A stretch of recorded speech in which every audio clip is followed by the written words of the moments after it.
There was a steady flow of people over the few days that the exhibition was on. Some of the contributors and people who ran the opening night returned to spend more time exploring the objects, which I suppose is a great reflection on the exhibition itself. That's what we had hoped, that people would immerse themselves in it. Some people even came back 2 and 3 times. On one of the days, a visitor who had just come down the stairs and was on his way out the door briefly said, "Thanks for that. It was really interesting. I was only passing by and popped in." We asked him was there anything in particular that stood out for him, anything he remembered. He just smiled. An incredibly proud smile. Said, "Yeah. There's a picture of my wife up there. She was one of the Dunstores strikers." And before we could even blink, he said thanks and was gone out the door. I'm nearly sure he said his wife's name was Sandra, but I could be remembering it wrong. Anyway, that was the detail we got. And there were so many chance encounters like that on those few days. People saying, "I remember that," or "I was there on that day," or "Is that really Kader Asmal's table?" That's another story for another day.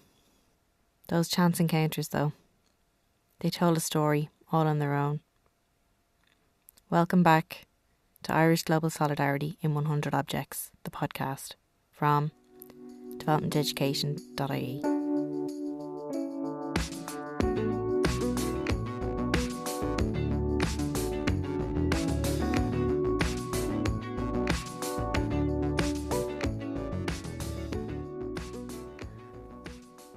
From the 1904 Casement Report detailing abuses in the Congo Free State, which was under the private ownership of King Leopold II of Belgium, to Mary Robinson's role as High Commissioner for Human Rights, Irish people have been active as rapporteurs on human rights issues internationally. Our next guest is another incredible example in this tradition and needs no introduction. We all know him, his legacy and his contributions in both the political sphere and that of the arts. Before he was elected the 9th President of Ireland, before he was appointed as Ireland's First Minister for the Arts and Labour Party Spokesman for Foreign Affairs in the Irish Parliament, Michael D Higgins was a freshman politician in 1981 when he intervened in a heated exchange about El Salvador. That exchange is recorded during the height of a civil war taking place far from the island of Ireland and is the object featured in today's episode. While we all spent Christmas in semi-states of lockdown due to the pandemic we find ourselves currently living through, he addressed us and called for solidarity, care, compassion and kindness. 4 words which, I feel, encapsulate his actions in public life. Thank you so much for joining us, President Higgins. You've been described as many things: a poet, a writer, a statesman, a human rights advocate, an academic and a teacher. Why did you choose to go into public life? The principal reason was the circumstances of my own life and family and their background. That was, I think, the primary reason. But early on in my life, I resolved to, as Connolly might have put it, to seek to apply the gifts of hand and brain and to deliver them for fellow citizens.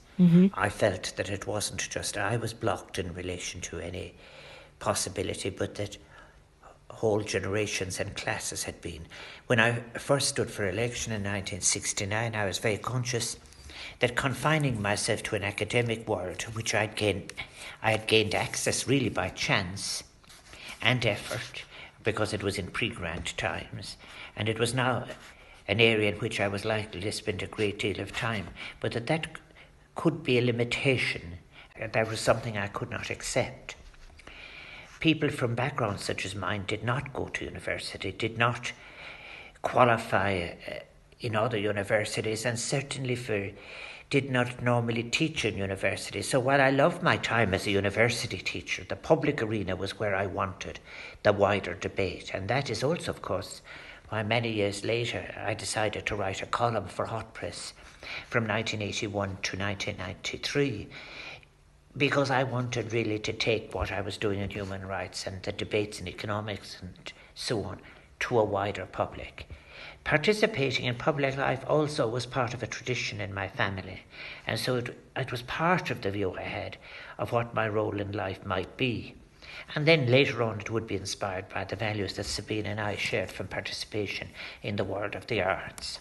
Absolutely, yeah. Parliamentary democracy, of which I've been speaking, is terribly important, but we should never forget that, because for so many years people in Ireland and elsewhere have struggled to have their own parliament, struggled to have the right to participate in it, to take decisions in it. But as citizens of a democracy, we have the right, I think, indeed the duty, to participate in the public decision making that affects the lives of all of us. And it is a right that we should all be encouraged to exercise in our different ways and capacities. If we want to realise our dreams of a real republic, in which we can all participate equally in the shaping of a shared future, then we should, I think, all of us encourage one another to deepen our political literacy, our commitment, and evolve strategies of knowing and exercising our power and our advocacy for difference. Allow each other to be heard too in the public debate. Yeah, for sure. You asked me about my academic life. Then, as a statutory lecturer in the Department of Political Science and Sociology at University College Galway, now the National University of Ireland Galway, I engaged with writing and lecturing and teaching and all of these issues. But also, I was involved now in a political career which would focus on the pursuit of equality for all citizens. After all, before I became Dáil Éireann President of Ireland in 2011, I had served as a Dáil Member of Parliament for the Galway West constituency from 1981 on and off to 2011. I had been Minister for Arts, Culture and the Gaeltacht from 1993 to 1997. I was Mayor of Galway from 1981 to 1982, again in 90 to 91. I've been in local politics, as well as being a senator from 73 to 77, and again as a university senator from 82 to 87. In all of these roles, my focus in public office has been to address issues concerning justice, social equality, social inclusion, anti-sectarianism, anti-racism, reconciliation. We are now, I believe, living through a period in which there is a perceptible desire by many of the citizens of the world to exit from an era of extreme individualism, where in the Western world the concept of society itself has been questioned and redefined narrowly and pejoratively, when the public space in so many Western countries has been commodified. We must now combine and cooperate, I suggest, for a recovery of the public world, which has become a space of contestation, a space that sets that which is democratic in tension with that which is unaccountable. Mm-hmm. Those global forces that shape the market, for example, and impact on people's lives, operate mostly without visibility or accountability. I've written as well of the importance of a diverse, vibrant public space that retains for all citizens a capacity for expression and participation that might be the source of critical ideas, languages and tropes which can resist diktats such as those of the marketplace, that might be demanding a narrow utility, that are damaging the creativity in the wider shared areas of life beyond the sphere of consumption. This requires courage. It requires a process of recovery and of healing, with creative cultural expression being made possible in public places. I've always loved the public meetings and public gatherings, and it's the subject of one of the poems I made, I think since I became president, of Saturdays Made Holy. Ah, okay. I think having access to the creativity of the self through interaction with others is powerful and important. Public life also offers you an opportunity to go out to the public world and take on the challenge of communicating that which has been the subject of maybe of your personal moral wrestling. It is about the experience of joy rather than the survival of life in a prescribed form that is unaccountable, and one of the terms of which one has had no influence, I think. Some really important points there, President Higgins, especially around the role of the individual and individualism. Thanks for that. Objects have the capacity to act as reminders and as a lens to the past to show us how much has changed. And the change happens through ordinary, everyday struggles. such as the making of posters, books, labels, photographs and wall murals. Those outside the political sphere would rarely get an insight into the tabling of emotion, the work behind the scenes, what happens in the aftermath. Can you tell us some of your memories of this particular motion on El Salvador, which was included in our exhibition, Irish Global Solidarity in 100 Objects, and maybe what we've learned since then? El Salvador occupies a special place in my heart. My motion on El Salvador, which I tabled for a Dáil Éireann debate on the 10th of December 1981, highlighted the atrocities in El Salvador. Human rights violations that were receiving scant attention at the time by the media. Commentariat and some of those holding public office didn't seem interested. Troche or Trocra in Ireland was interested. And the motion received support across the board. Then later in 1981, on St. Stephen's Day, Sally O'Neill of Trocra contacted me about a massacre of more than 1,000 people in the village of El Mojote. And it was as a legislator then, in response, and a member of an Irish parliamentary delegation, that in January 1982, along with Sally O'Neill Sanchez, Niall Andrews and Patsy Lawler, I travelled to El Salvador at the invitation of those deeply concerned with human rights, including Marianela Garcia, who was then Secretary of the Human Rights Commission of El Salvador. Marianela, a few years later, tragically, was captured, raped and murdered. We travelled to investigate that horrific massacre, Sally and I, a massacre that had wiped out the small rural community of El Mojote on the 11th of December 1981, just a day after my motion had been discussed in the Irish Parliament. Sally and I spoke to the only survivor. I felt compelled to investigate the mass killings during a bloody civil war, to bear witness, to take the risks that were necessary, so that we might share with a wider international audience the sense of what we had seen and the messages I had heard on the rubbish dumps where the bodies were placed or at the morgue. For a decade, what happened at El Mojote was denied, and Sally and I were accused of having invented the whole thing. Then in later years, forensic anthropology would lay out all the bodies, and the Inter-American Court of Human Rights in Costa Rica would judge it to be genocide. Wow. Many years later, when I returned as President of Ireland to El Salvador, this time I was given an award by its Parliament, by the University of Central America, and the keys of the city of El Salvador. Quite a change from being asked to leave, being deported effectively. My most moving experience, I recall, on that second return, was meeting Marianela's mother and relatives of some of the 16,000 people that had been murdered in 1981 alone. I remember I contacted journalists from the New York Times and the Washington Post after I had heard all the detail of the El Mojote massacre, and this led to an international debate. Shocked that US trained soldiers were involved in such killings, a motion calling for an end to arms sales in El Salvador was passed by 84 votes to 12 by the United States Senate on the proposal of Senator Ted Kennedy. And I was in Washington addressing meetings in the United States cities and then going on to Washington lobbying for that motion. But when I reflect on this time, as I do often, I am reminded of the women and men of El Salvador whom I met in the early 1980s, whose commitment to the defence of human rights and the pursuit of social justice, whose courage and outstanding spirit in the face of the widespread violence that was then tearing apart Salvadorian society. They've remained with me as a source of inspiration. I admire their courage. So my connection with El Salvador and its people would go on to be part of several initiatives in the 1980s which influenced my outlook and participation in the world.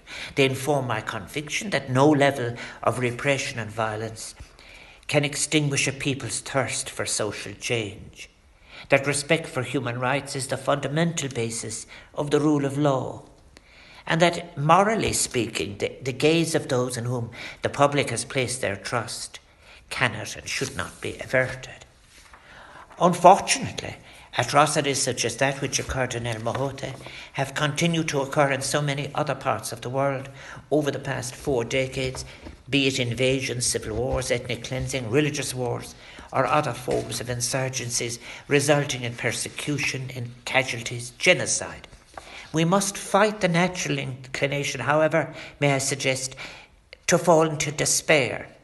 It would be wrong to conclude that humans are simply committed to repeating these mistakes of the past as some form of inevitable human weakness.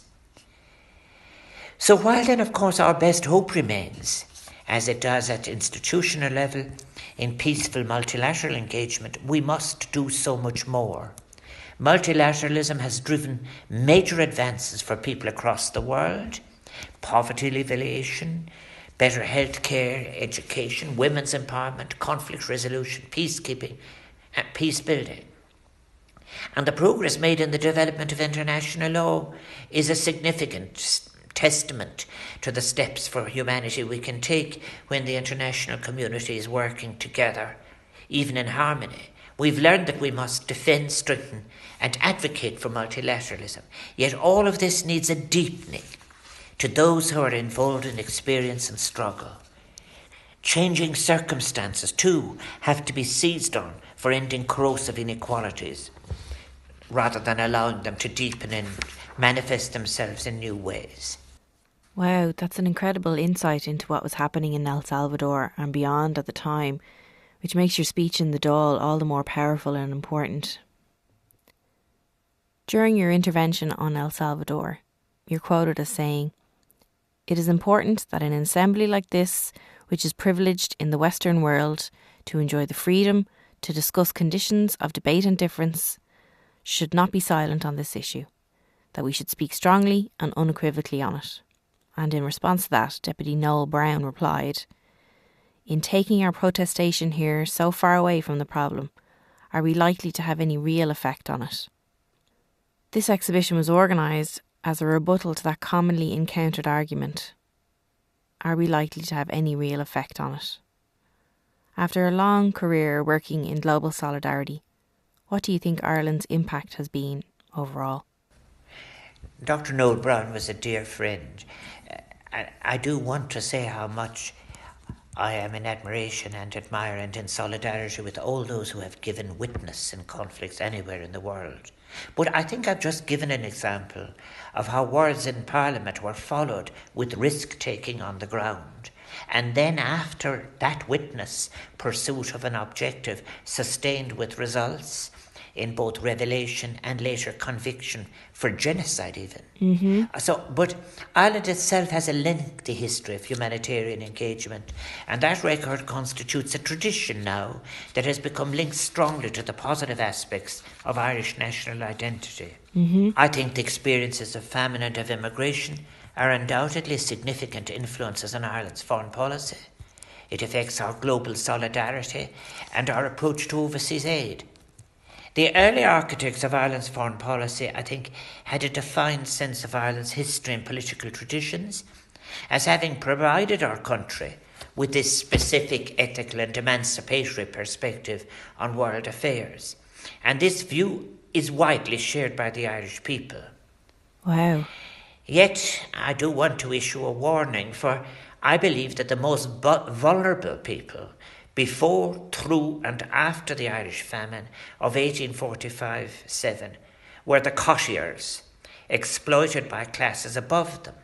These were people paying 30 shillings a year for a bohon and a place to plant potatoes, and working for 5p a day. Wow. I think they were, as I've said, exploited by the class above them, small farmers, who were in turn exploited by larger farmers, and then in turn others, irresponsible landlords, sitting at the apex. So the Irish people did not equally share the famine or any of its consequences, and this is reflected equally in the inhibition that seems there of Irish historians and Irish scholars and the Irish people to deal adequately with the inequalities associated with social class.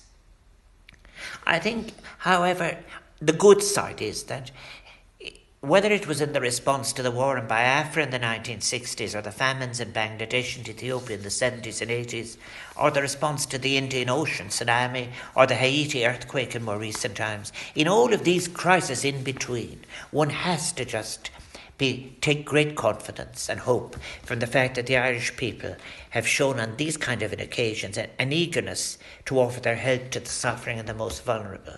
And now, as we just have taken again a 2-year seat on the United Nations Security Council, Ireland has a unique opportunity to play a really significant role on humanitarian matters at the highest level of multilateral engagement, and to look at the structural basis of problems that have not been solved. It is my sincere hope that matters of peace building and peacekeeping, the elimination of global poverty, the strengthening of multilateralism and reform of the United Nations will be issues in which Ireland will engage positively and with courage by offering its expertise and experience as a country with a significant track record in these areas. The good news, I think, is that Ireland's election showed that Ireland is widely perceived by United Nations members as having an authenticity that will ensure delivery on these issues on which it campaigned. It has a record of independence and consistency in voting on issues, and, for example, it has consistently advocated for a reduction in armaments which are a great scandal. Thank you, President Higgins. Ireland is certainly a country which punches well above its weight in terms of its global contribution, and I think you've outlined some great examples of this. 40 years later, your testimony on El Salvador in December 1981 is an important reminder of the many roles that human rights defenders from Ireland have played. What advice would you have for young people today thinking about their own journeys in acting on issues so far away in today's world? Well, first of all, may I say that the quality of intergenerational exchanges are very important, and indeed they can define a society. Younger citizens are potentially, of course, our greatest asset in tackling the great global challenges we face in contemporary society and on which we have failed to offer an answer. Young people are increasingly important drivers of change. They are those who have energy. And I think the empowerment of young people, acquiring the skills and the critical awareness, along with the opportunities to positively impact through their own lives and the lives of others and organisations and communities, I think is very important. But making the changes is our shared responsibility. So many young people wish to take an active role in bringing about positive change, and they do so with a sense of, as I have said, of enthusiasm and energy. And both social and environmental responsibility they have too. And modern technology is continuing to make our world a smaller place. So today, as we share a world that is vulnerable, a generation of young people for whom cultural, geographical, language and ethnic differences need no longer be barriers. They can enable a shared youth culture of common values, aspirations and desires that is profoundly ethical and respectful of diversity. But my recommendation to young people who wish to play their part in shaping a better future, if it is to be most effective, it is to strive to play an activist role. If you wish to turn your visions into reality, well then you must be well informed, open-minded and able to listen and have courage to take what is unpopular but ethical and moral. So important.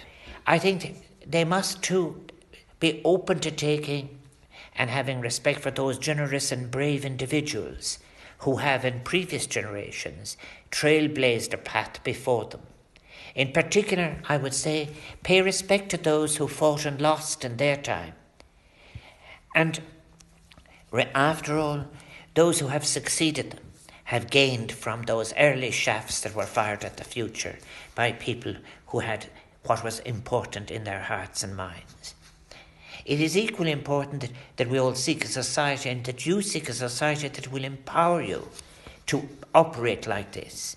It is important to accept that if a country is to truly engage with its young people, it is important that an older generation listens to its youth, includes them in its decision-making process, incorporates them into organisations and groups where their voice can make a difference alongside others in equal terms, respects them as key stakeholders in policy formation, is generous and open-minded enough to share where possible the powers and privileges which have, in less enlightened times, been limited to coming with adulthood. Young people must, of course, I suggest as well, reject any attempt to cut them off from previous generations and its radicals, female and male.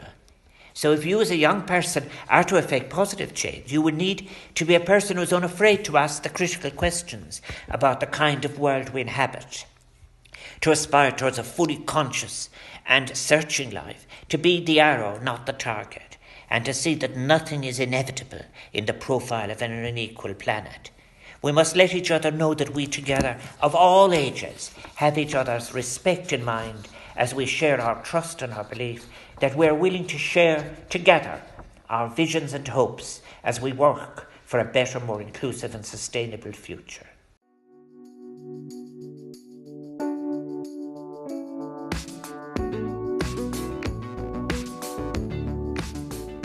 Thank you once again, President Higgins, for taking the time to speak to us.